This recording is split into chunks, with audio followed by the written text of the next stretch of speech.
Buen día, hermanos. Quería compartir con ustedes el devocional de hoy. Pido perdón anticipado por la voz, no me acompaña en esta oportunidad. Vamos a seguir con Isaías capítulo 5. Por favor, tomen sus Biblias y leemos desde el versículo 1. Ahora cantaré por mi amado, el canto de mi amado a su viña. Tenía mi amado una viña en una ladera fértil. La había cercado y despedregado y plantado de vides escogidas. Había edificado en medio de ellas una torre y hecho también en ella un lagar, y esperaba que diese uvas, y dio uvas silvestres. Ahora pues, vecinos de Jerusalén y varones de Judá, juzgad ahora entre mí y mi viña. ¿Qué más se podía hacer a mi viña que yo no haya hecho en ella? ¿Cómo? ¿Esperando yo que diese uvas, ha dado uvas silvestres? Os mostraré, pues, ahora lo que yo haré a mi viña. Le quitaré su vallado y será consumida. Aportillaré su cerca y será hollada. Haré que quede desierta, no será podada ni cavada. Y crecerán el cardo y los espinos, y aun las nubes mandaré que no derramen lluvia sobre ella. Ciertamente la viña de Jehová de los ejércitos es la casa de Israel, y los hombres de Judá planta deliciosa suya. Esperaba juicio, y aquí vileza, justicia, y aquí clamor. Encontramos en estos primeros capítulos de Isaías esta perlita, una perla en el Antiguo Testamento, una parábola hecha canción. Dicen que Isaías posiblemente la haya cantado en la fiesta de los tabernáculos. Ahora Dios estaba usando a su profeta de una manera distinta, cantando para hablarle al pueblo. Como leímos en esta parábola, había una vid con muchos privilegios. Tenía un labrador amoroso. Tenía un lugar privilegiado, una ladera fértil, dice. Tenía un lugar preparado, el cual había sido cercado, había sido despedregado, el terreno había sido preparado.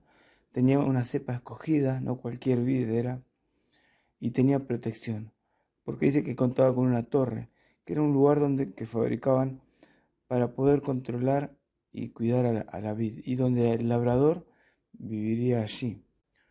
Dice además que contaba con un lagar, para que pueda ser procesada la uva, y no era necesario un transporte a otro lugar, lo cual hubiera producido una pérdida.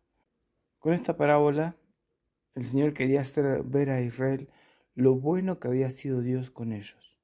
Los liberó de Egipto, los cuidó por el desierto, les dio una tierra privilegiada, les dio la ley y también les dio su presencia.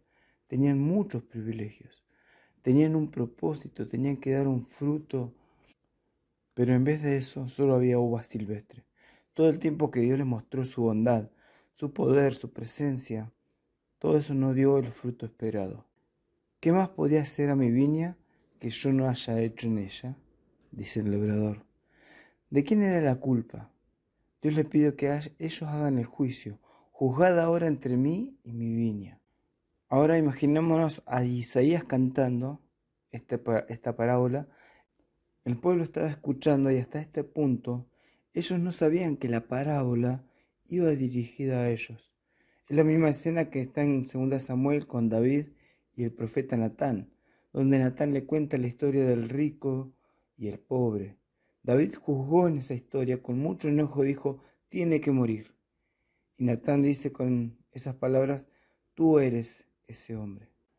En Isaías seguramente el pueblo, al estar escuchando hasta este punto, hubieran juzgado y hubieran llegado a la misma conclusión que como Dios actúa en los versículos 5 y versículos 6, que la iba a dejar sin protección, sin cuidado, para ser pisoteada. Entonces Dios le dice, ustedes son esa viña. Y Dios es el labrador amoroso que no encontró el fruto deseado. La religión que ellos practicaban, esa religión vacía, los dejó sin fruto. Esperaba juicio y aquí vileza, justicia y aquí clamor. Es decir, no había justicia y solo había asesinatos y solo había clamor en el pueblo. Este es uno de los pecados por los cuales Dios juzga a su pueblo. No solo eran egoístas y orgullosos, sino que también no hacían justicia al oprimido. Al escuchar esta hermosa canción, ellos debían recapacitar cuán bueno ha sido Dios con nosotros. Ellos también tenían que ver cómo habían gozado de muchos privilegios y cuál era el presente en el que vivían. Un tremendo contraste y una triste realidad. Pero también es un ejercicio que nosotros tenemos que hacer muy a menudo.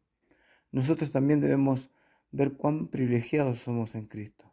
Como dice Pablo en Efesios capítulo 1, que dice que fuimos bendecidos con toda bendición espiritual en Cristo. Dice que fuimos escogidos en Él antes de la fundación del mundo. Después dice que fuimos predestinados para ser adoptados como hijos suyos. Entonces, frente a eso, comparando nuestro presente, nuestro andar, ¿en qué situación Dios nos encontraría hoy si Él viniera a buscar su fruto? Podemos ser testigos de lo bueno que es Dios y tenemos la responsabilidad de vivir de acuerdo a esa bondad que Dios ha mostrado en cada uno de nosotros. Por eso el apóstol Pablo podía decir: os ruego por las misericordias de Dios, ¿sí? No es que tenemos que esperar algo en el presente para cambiar nuestra vida, sino por algo que el Señor ya hizo antes. Él nos amó, nos salvó. El Señor pagó el precio de nuestra maldad, de nuestro pecado en esa cruz. Por esas misericordias tenemos que presentar nuestro cuerpo como un sacrificio vivo delante de Dios. ¿Es así esa nuestra realidad? ¿O simplemente es una religión vacía la cual Dios condenaba en su pueblo? En el devocional anterior veíamos que en el capítulo 15 de Juan que el Señor se presenta como la vid verdadera y el Padre el labrador, y nosotros los pámpanos colocados para llevar fruto. Y está el trabajo del labrador, ¿sí? Donde aquel que no lleva fruto lo quita y aquel que lleva fruto lo limpia para que lleve más fruto. Y lo que no compartí en esa oportunidad y algo que me llamó la atención es que después de hablar de esto, de permanecer en él, de llevar fruto, enseguida lo relaciona con el amor. Permanezcan en mi amor, ustedes permanecen en mi amor si guardan mis mandamientos. Y después les dice: este es mi mandamiento, que os améis unos a otros como yo os he amado. Y esto lo relacionaba con lo que leíamos en Isaías. Dios dice: esperaba juicio y aquí vileza. Y después dice que solamente escuchaba el clamor del pueblo. No había cuidados, no había amor por el otro, sino que solamente había egoísmo y crueldad. Y el Señor en Juan capítulo 15 también le estaba enseñando a sus discípulos a amar. Nadie tiene mayor amor que que uno ponga su vida por sus amigos. Una muestra de que somos verdaderamente hijos de Dios y de que Dios nos transformó es el amor que demostramos hacia nuestros hermanos, el cuidado que tenemos unos por otros. Es mi deseo que en esta mañana podamos meditar en cuán bueno es Dios, que podamos meditar también cómo está nuestra vida y si realmente estamos produciendo ese fruto que Dios quiere en nosotros. Que tengan un hermoso día.